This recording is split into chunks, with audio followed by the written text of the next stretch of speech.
Now I'm going to do my best Larry King here. I'm going to say the book is the eighth wonder of the world.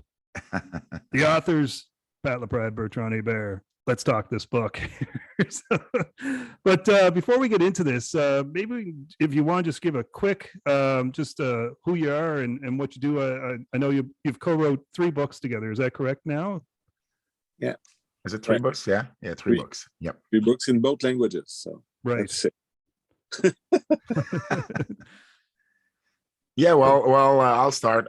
So I'm like you said, Bertrand and I wrote 3 books: the story of Montreal, Mad Dag's Magician Screw Jobs, also the Mad Dag Vachon biography. I also wrote the story of women's wrestling, Sisterhood of the Sword Circle, with Dan Murphy, formerly from PWI.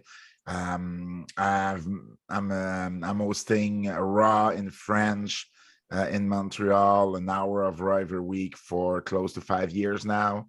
I'm also involved in many other projects, locally, documentaries and stuff like that. I have my own podcast as well in French. So a lot of French stuff. I also have a column in the Pro Wrestling Illustrated about the Canadian scene, which is called Coast to Coast, where I talk about every almost every promotions or everything that's going on the Canadian independent scene. And I also take care of the Pro Wrestling Hall of Fame, the Quebec Wrestling Hall of Fame here every year. So busy guy for wrestling, but Bertrand has been very busy lately too. So I'll let you explain that. Well, so we did the 3 books together that Pat mentioned. I also wrote with Pat Patterson his biography, Accepted. I used to be the official correspondent for the Montreal territory for Pro Wrestling Illustrated back in the day with Bill Apter. And I was involved in the local scene here as a promoter for 8 straight years. And here and there ever since. And my son has just started his own wrestling career in the past year or so. Keep an eye on Zach Patterson, who actually maritime last month. If you read my last column in the PWI, I'm talking about Zach. So one of the best rookies we've seen on the Quebec indie scene in a very, very long time. So. I was a massive Pro Wrestling Illustrated fan back growing up in the 80s, just devoured PWI and The Wrestler and Inside Wrestling and all these. Just loved it because being here, obviously, in Halifax, we weren't seeing stuff like Mid-South and we weren't seeing Mid-Atlantic and the NWA. We get highlights and stuff. And just that was our access to guys like Ric Flair and the Road Warriors and all this stuff. And it made me think, Bertrand, I think, was it the 90s that you were writing with PWI? Yeah, late 89 to mid 1990s. Yeah, more or less. I was wondering, it must have been much more difficult at that point as you were seeing the veil of kayfabe kind of fall away, doing that type of work compared to, I mean, you hear the stories of the 80s where some of the interviews were just done by Bill Apter or something like that. At that point, they had started the PWI Weekly, so they were trying to come up with results mostly. So it was the results with, and we had a few special things like intercontinental switch between Razor Ramon and Jeff Jarrett, and we had the Quebecers who had the big push in Montreal, which was unique to the territory. So it was those type of stories. I broke them the retirement of Raymond Rougeau and things of that nature. So that it was way before the veil of kayfabe left, but it was basically what was going on and what are the particular stories to your area. So we were very lucky in Montreal, as there was always something different than the rest of the circuit. Mm-hmm. Sure. It's funny because I was a huge magazine consumer as well, and before I ever met Bertrand, before I ever started on the Quebec scene in 2001, of course, one of the few names I knew was Bertrand's, because he's the name I was always reading when he was sending the NCW results, the promotion he was booking at the time, which I didn't I didn't know what it was, but I remember seeing the names and seeing Bertrand's name. So he was one of the very few names I already knew when I started on the scene. And it was, it was like maybe 5 or 6 years after he had actually stopped. But, when you see a French name from Quebec in an American magazine, you kind of remember it for life. Oh yeah, it's no different for us when we see a local. Same thing, right? Sidney Crosby and Nathan McKinnon are minted down here. Yeah, exactly. All right, well, we'll jump into the topic that I want to talk about, which is the book, of course. And right off the get-go, I was wondering, what was it exactly that inspired you guys to tackle this subject in particular? Because obviously there's a glut of information about Andre the Giant available to people, but I mean, I was just amazed with how deep you guys went, the amount of research that you did, and the amount of people that you talked to. So, what originally was the inspiration for tackling this subject? It's a project. It's a project we wanted to do since we did our first book on the history of Montreal. And we pitched it to ECW Press at the time and didn't feel it was the right project at the time. So we went our separate way.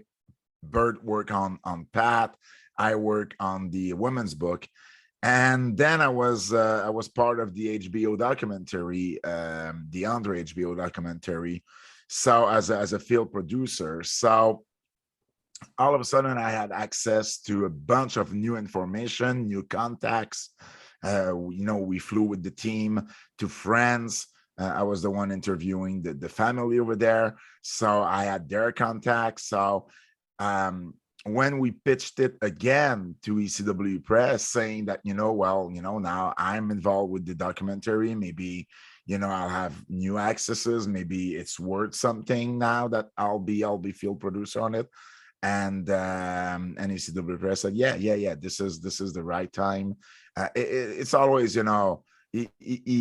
he was a wrestler that everybody knew all over the world, but at the same time, he meant so much to the city of Montreal, the province of Quebec, because even though he wasn't here for a very, very long time, Montreal was always his second home away from home.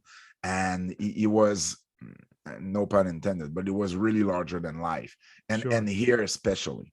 So it was always a subject that we wanted to tackle at some point.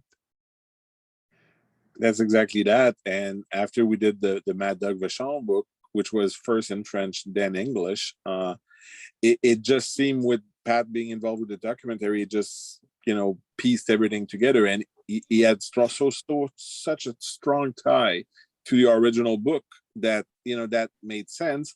And as I was mentioning before we started, it was perfect storm, is that all the goodwill and all the contacts that we made through the previous books all started to pay off because our work was respected.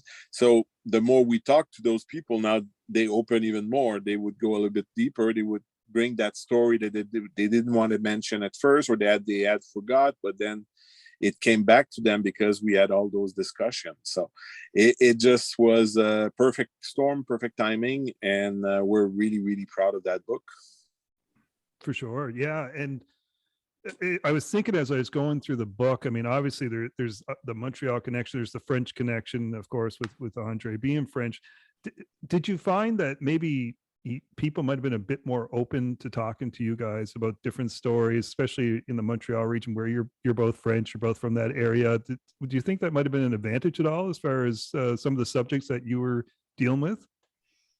I'm not sure if that was a thing, more than what Bertrand mentioned, is that after the Montreal book and after the Mad Dag Vachon book, and by the time we did Andre, Bert had written Pat's book and I had the women's book.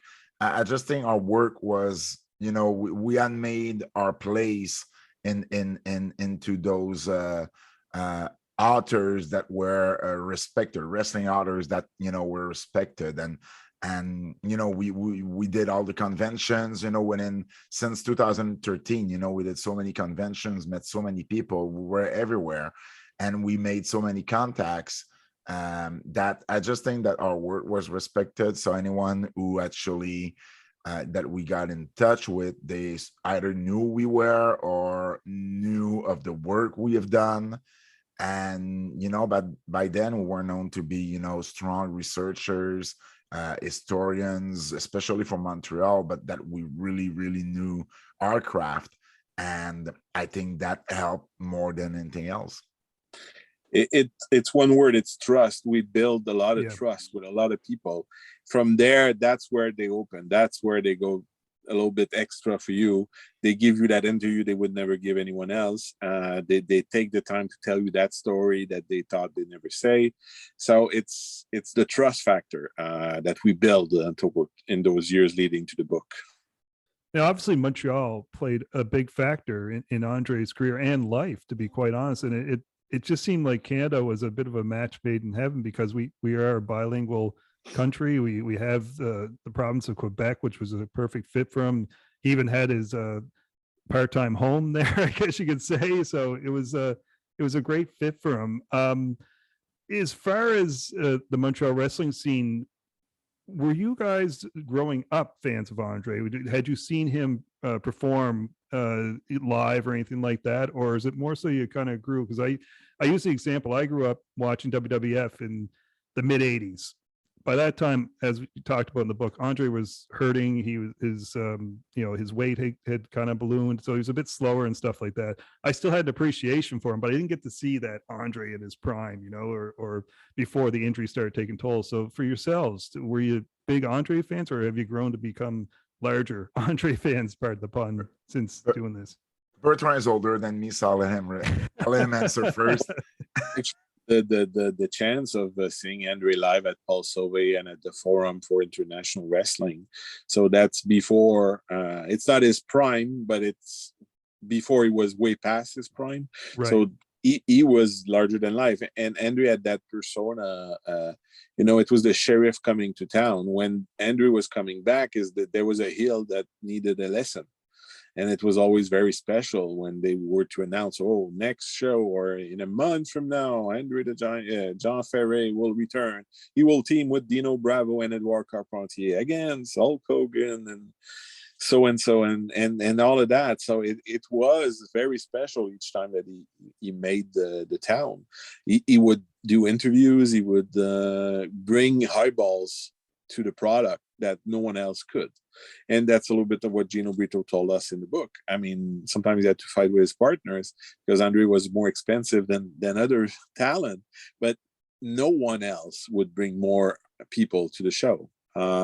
So that he was very special, and it was very special to see him in Montreal in that environment where he was local while being, that megastar.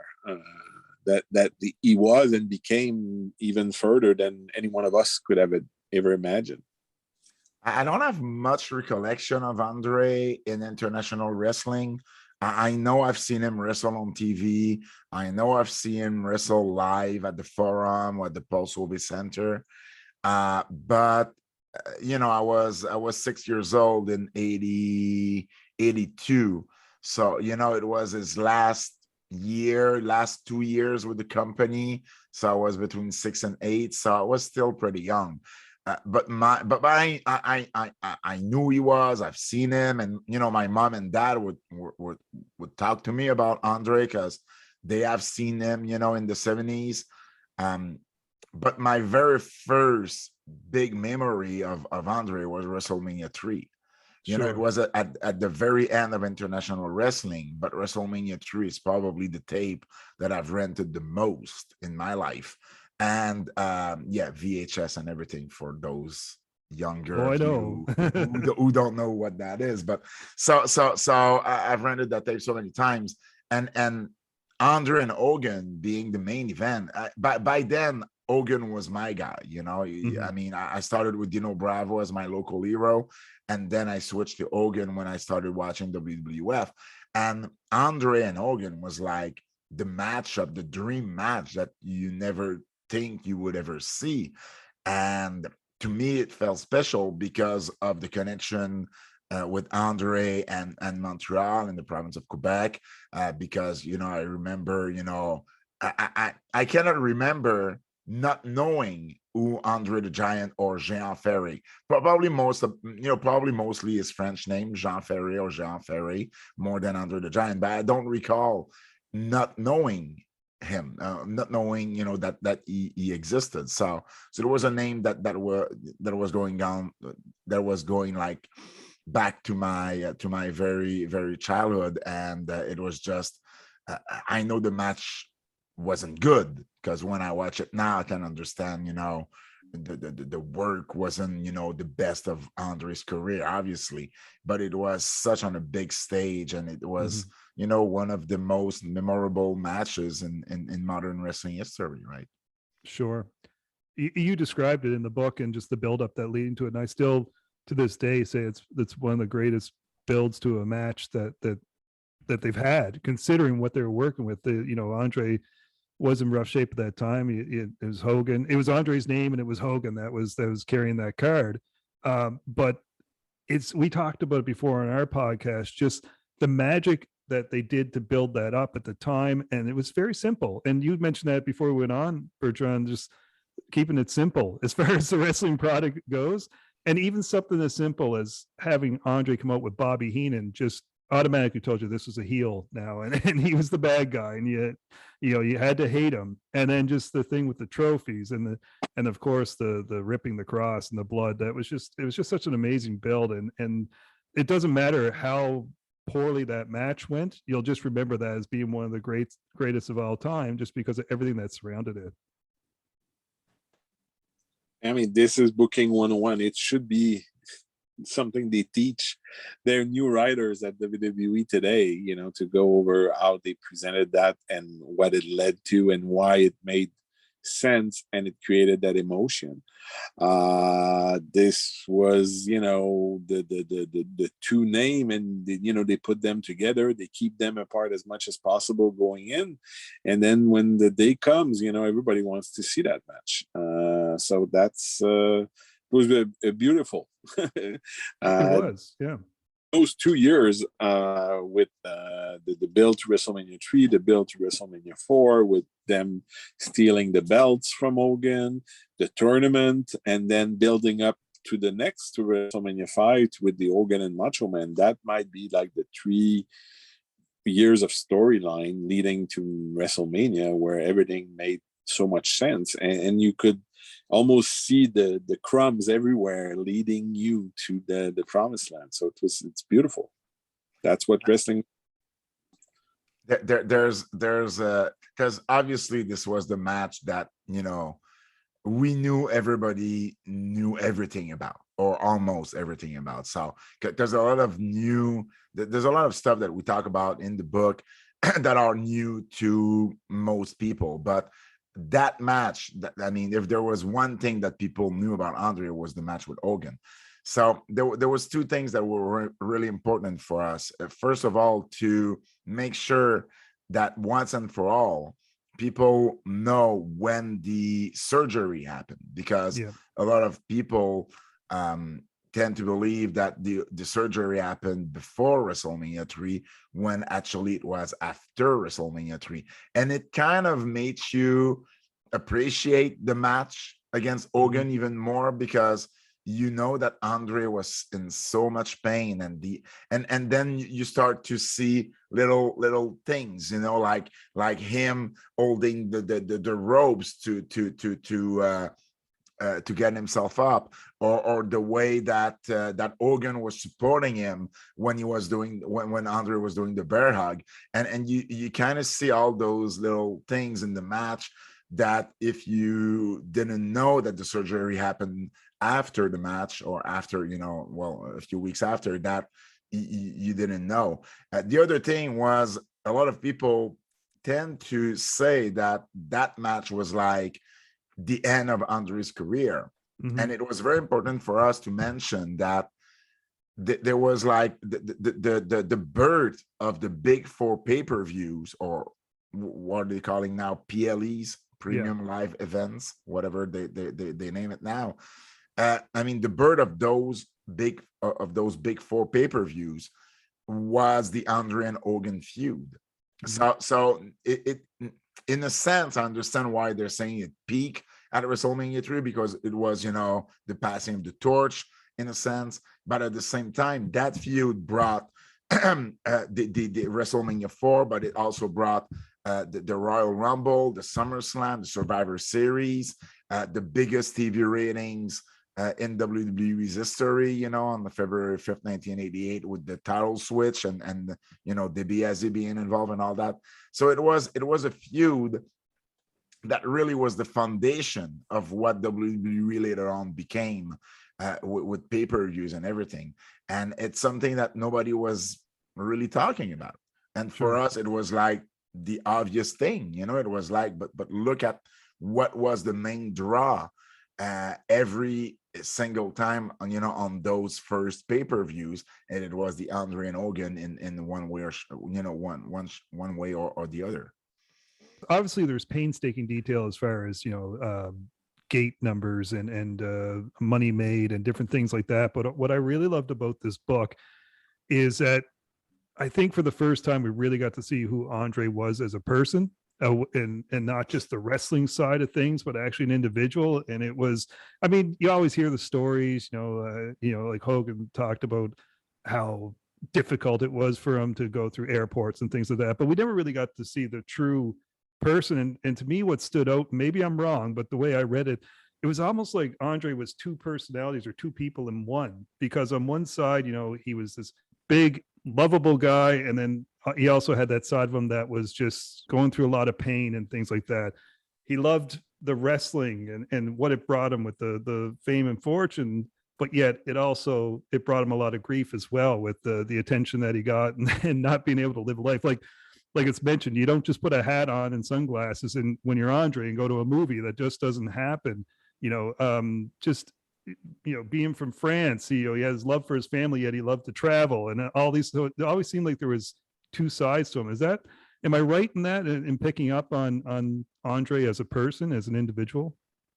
There was duality, that's for sure, between him losing himself into the Andre the Giant character, to a point where Andre Roussimoff was an observer, I believe, in a lot of way, because he started to repeat the same stories the promoter were making up, and to a point where it would have been very interesting to be able to discuss at what point did he started to repeat those stories when people were thinking they were doing actual interviews. I mean, the Sports Illustrated interview was for a long time the Bible on Andre, and with today's eye and research, I mean, obviously, I mean, that was Andre telling the Andre the Giant story, and not Andre the Giant telling the Andre Roussimoff story at all. So, I mean, there's a lot of that all along. And towards the end of his life as well, there's a lot more, because the pain is very difficult. I mean, we've all dealt with pain for whatever reason, injury, surgery, or whatever, and pain is something that is very hard to keep at bay. So he was medicated himself with alcohol. That obviously, I mean, the famous stories of mood swing and all of that. But it, have you when you've been in pain, who among us has not had a mood swing while being in pain? So it's all of that, and it's I'm 51. I'm 5 years older than him. He ever was, and he looked like a 70-year-old man by the end, right? Almost, the way he was slowing down and all curved up, and the toll his body took for him. So it is a very tragic story of two people sharing a life. Yes. It was important for us to have the most complete book on Andre, and to have a complete book on Andre, we needed to talk about him as an individual, as a person. Who was Andre Roussimoff? Because everybody knew who Andre the Giant was, but very, very few people outside of the wrestling world knew who Andre Roussimoff was. So it was very important to give that side to the reader.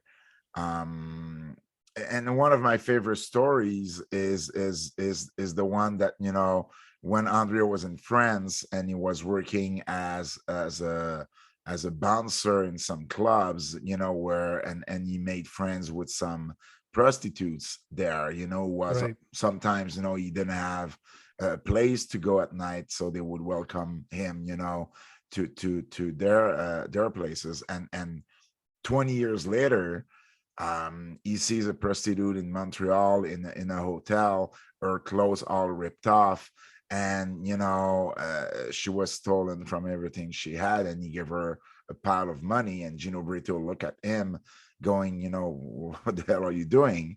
And for Andre, it was, well, you know, prostitutes and friends helped me when I needed it, you know, 20 years ago. So it's my way to repay them. And it's like, to me, it's one of the most beautiful story about Andre, who was very generous of his time, very generous of his money, and who never forgot, you know, where he was coming from. And there was always a way for him to show that. And you know, we were lucky enough to be able to talk to his family, to talk about, you know, people who knew him outside of wrestling, and to be able to give that side to the reader as well. We had to talk about numbers and gates and crowds Sure. because, you know, he's one of the, you know, one of the largest I mean, he was largest draw. That's the word I was looking for. He's one of the largest draw in the history of pro wrestling. But we didn't want the book to be all about, you know, numbers and all that, you know. So the personal side of Andre was very, very important for us. Sure. Yeah. And as I say, you could tell that you were trying to make sure that people knew there was an Andre Roussimoff on top of Andre the Giant. That really shone through in reading it. So I appreciate that you did that, because it could have easily just been, here's stats, here you go. But you guys made sure that people knew about the person himself. I mean, the human side is what gives the rest of the story, the numbers, the gate, the travel, the accomplishment. That what the price paid, the human story behind it. That's the payoff. That's what makes everything else stick together. WWE had put out a book years earlier, which was ultimately a lot of that's Andre the Giant career. He went on television and he fought Big John Studd, or he went on television and that angle on the Piper's Pit, and you know that there's not much in that book of interest, or where we had actually the details that we needed for the story of Andre Roussimoff, because that's what Andre Roussimoff did. That was important, and that changed everything as far as the story of Andre the Giant. That's the price that he paid. That's the sacrifices that he made, and ultimately the ultimate price that he paid by refusing to have any operation to get his acromegaly corrected. He chose a path that would ultimately lead where it led him. So that's the story. Again, kudos to you both. I mean, it's so hard to think of the human being when you have an actual eighth wonder of the world. You know? It's when you think about Andre, I mean, I see some, you know, literally a character that is beyond the life of the person who played that character. He's like Batman or Dracula or Frankenstein. He was built as something like that, larger than life, and it was just an amazing time to be a wrestling fan, and he brought so much joy. He was such an attraction at the time, and you've seen what is beautiful even more today is that we've seen giants. By God, did we see many giants through the years? Yeah. How many attempts were they to recreate Andre? And Yeah. having someone being 7 foot tall is not enough. Yes. There's You only know, one. So, there was a lot more to Andre to being classically trained into pro wrestling in France, learning the holes and to wrestle first. And then, combining that in North America when they turned him and they wanted him to work as a giant. But still, his psychology was sound, his technical side was sound. He understood crowd reaction. So we've seen that, he was a once in a lifetime character and a performer, because they've never been able to duplicate the success of Andre and his impact on the collective consciousness. I was going to say, being 7 foot tall, to quote someone famous, you can teach that. But what Andre actually did prior to coming to North America is he learned how to work. And Bertrand was talking about what he did in France, but people forget that, before he became a heel, and he was such a good heel in WWE, that he was a heel in Japan for so many years. By the time, he started in Japan in 1970, and he became a heel in 1987. So he had a 17-year run in Japan at how to become a very good heel. So by the time he did all those matches with Hogan, I mean, he was on top of his craft, not as athletic as he once was, but still, he was working. He knew what to do. He knew what kind of faces to do to get the crowd to react and to get the camera to be on him. So yeah, I mean, I totally agree with what Bertrand is saying, is that it's not enough to be 7 foot, 7'2". I mean, Andre was very special, and I'm pretty sure there's never going to have another Andre. There was an aura about Andre, and a lot of it was because of his disease, and a lot of it is about, the size he had, but still, it's something that that we'll never see again. I mean, what Sean threw too is the fact that he had such a great mind for the business as well. Oh yeah, totally. And he was quick to pitch ideas sometimes, and find gimmicks, or he was very wrestling was everything for him.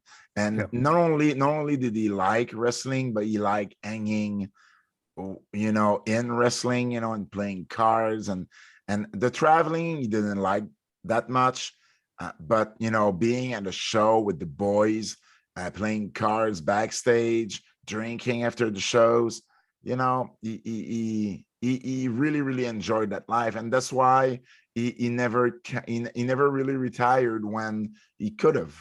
Yes. I mean, he kept on going, not because he needed the money, just because he enjoyed himself too much, and a wrestling arena was the only place he actually wanted to be. Right. He's like a shark. If he stops moving, that's it. He's done. Yeah. It's funny because I'm 46 myself. So putting into perspective and thinking about, him passing at that age, I mean, and he knew the clock was running for him. So he just lived life to the fullest. And then, there's a lot to be said for that, because you talked about in the book, he could have easily had the surgery to repair what was going on with him, but he elected not to. And because he knew that was part of his life in wrestling. So there's a lot to be said for somebody, making that decision, knowing that you're going to die young. And I mean, that's one thing that we bring up. It might have not been the most informed decision at the time. Yes. As the you do not start to shrink once you get the operation done. However, it will make the rest of your life manageable. Let's see Big Show as an example. Sure. Still a huge man, but that has probably saved his life by now, to have gotten the operation. So that's that's a very tragic part of his whole life is the way he learned the news, probably in Japan, and him sticking to his gun that he was not going to get the surgery, because the surgery for that type of condition was available for years prior to Andre coming into stardom. And it's I'm going to make a very recent comparison here, but I understand his fear, because obviously he was not informed properly of what the surgery would do to his body. But I understand his fear in the sense that, look at someone like a Walter Gunther in WWE, yes, who's lost a lot of weight, who's probably in better shape than he ever was. But at the same time, he kind of lost his aura of such the big athletic man that he was on the indies and when he started with NXT. And I believe that's what Andre feared the most, that he would lose what made him special. Mm-hmm. And what made him special was the type of body he had, because he wasn't just tall and lean. He was tall and lean when he first started in France in the late 60s. But, from the time he got here, he had a body that was very different than any other 7 foot tall who actually, tried wrestling. And that's what made him a draw. People wanted to see him because not only was he tall, but he really looked like a giant that, those giants that we are told about in fairy tales when we're little kids. And now people had the chance to see one live in person, and that's why he was such a big draw everywhere he went. And he was not informed properly about what the surgery would do to him, but that was his fear of shrinking, of not being able to draw anymore. And he didn't want it, and on top of it, he didn't want to leave the wrestling world either. So I mean, wrestling is what made him such a superstar all over the world, but wrestling is also why he left us so young. Sure. Yeah. Little funny sidebar. Now, my wife, who the only wrestler besides Hulk Hogan that she would have been aware of at the time was Andre the Giant. She remembers watching him in the 80s with her grandfather. So Andre, I think, was 13 pounds when he was born. Am I correct on that? Was it 13 pounds?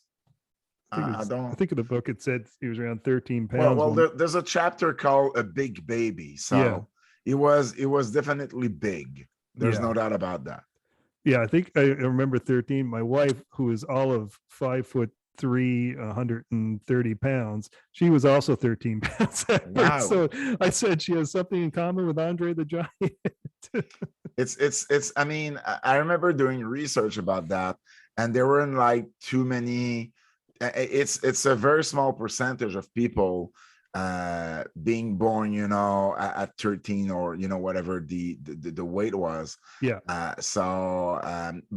you got to remember that Andre didn't start growing until his teens. He was taller than other kids, but not to a point where anyone could have known the proportions he would end up being. So that came during his teens, where is one of his brothers left for war, and when he came back, Andre was, he couldn't even recognize him. He said, well, what happened?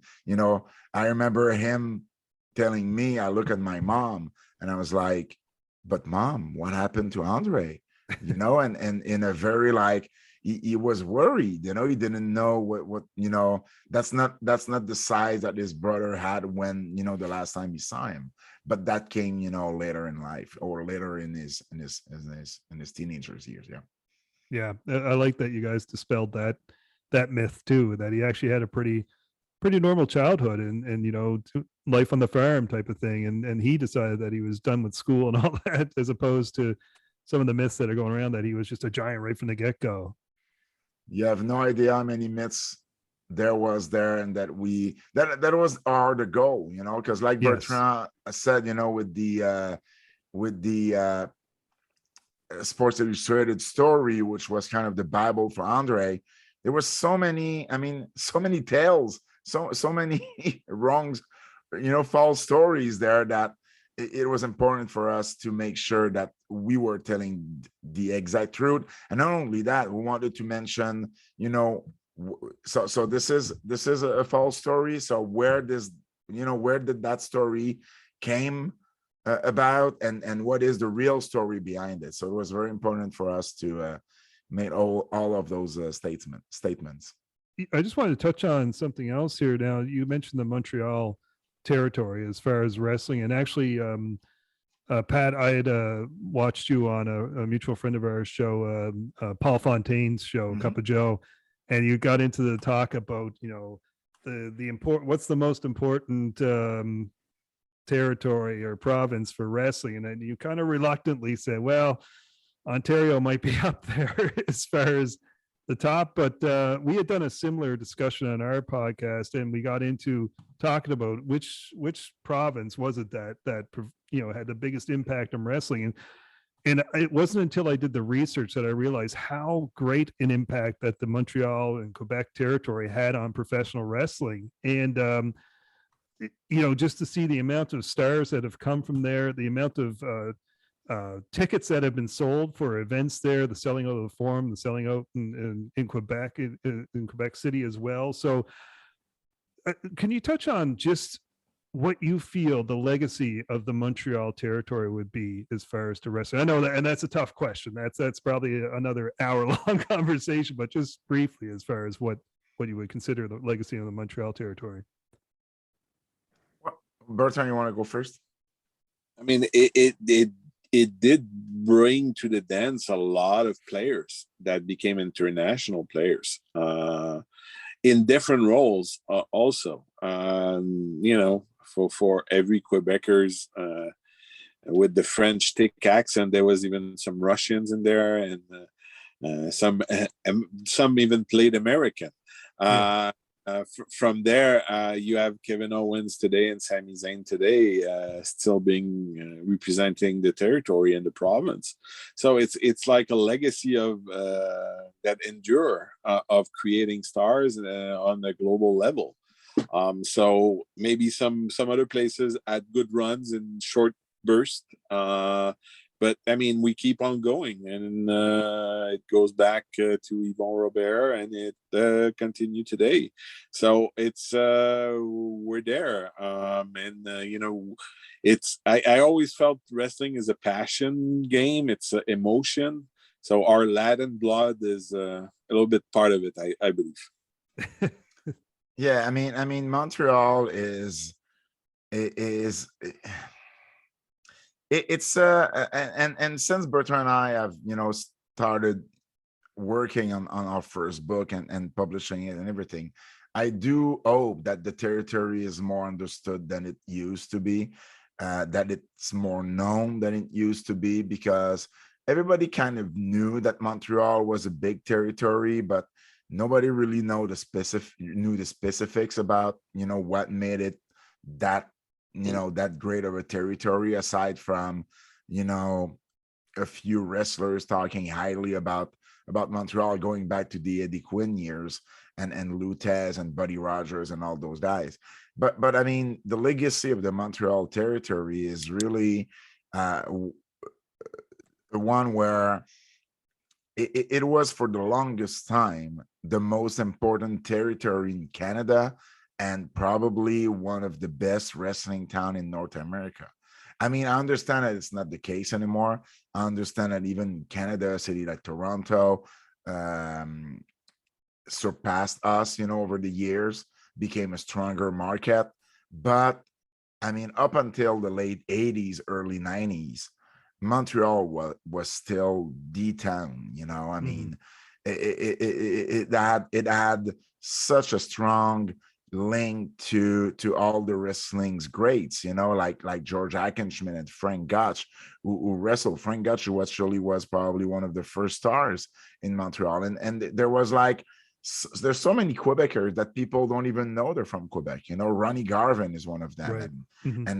and Hans Schmidt is another one. And I mean, there's so many people who came from Montreal, who, like Bertrand said, you know, had such a strong career everywhere, especially in the territories days, that it's to me it's a territory that, not only because I'm from Montreal, but it's a territory that has to be looked as one of the best ever, even though it's not the same anymore, you know. But it's still well represented, you know. I mean, we still have 2 guys in WWE, 3 if we include Maurice. There's how many guys? 3 guys in AEW now. There's 2 on Impact. I mean, I find it not too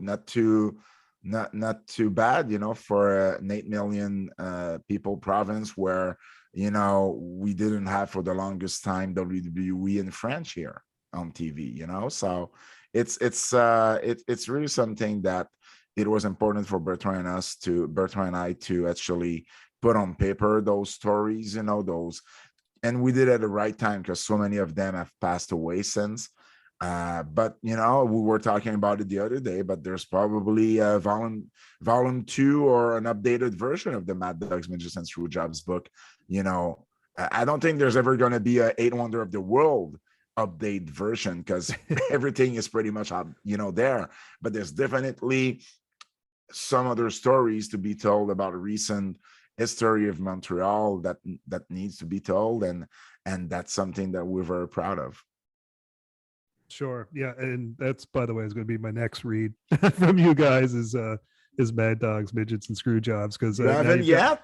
Haven't yet. No, you've got my interest peaked now, because anybody who's reading the 8th Wonder book, I think you'll get a real sense of the rivalry that was going on in the Quebec region as far as the wrestling organizations there, that you get a pretty good feeling of what would be lying in that book as well. So yeah, it's I encourage anyone just to, you know, we have so many things available to us with YouTube and the network and things like that. Go check it out. Go see the history of that and see why somebody like a Kevin Owens or a Sami Zayn would be inspired to be going to the WWE nowadays, and you know, being some of the top names in wrestling.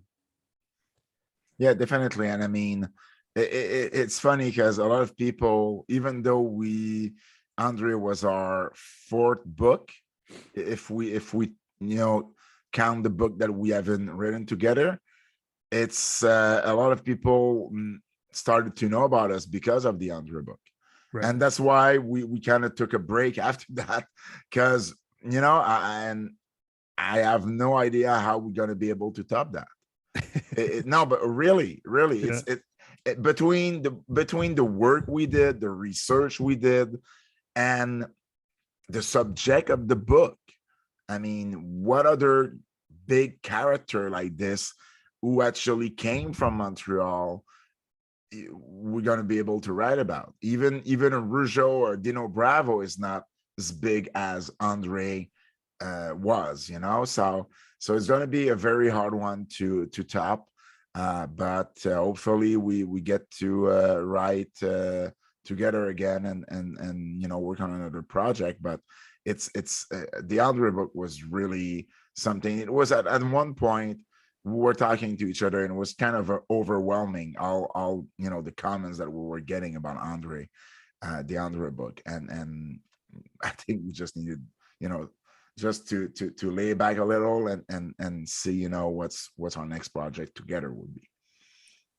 And that's something we didn't realize writing, is that how big Andre is and how far his reach is that if you like wrestling, you know about Andre the Giant. That's almost everybody. It's Mad Dag Vachon is still a very hot subject and a very known character in Quebec, but outside of the province, there is specific territories where he's well known, but he doesn't have the reach of Andre. And that was a surprise, a beautiful surprise.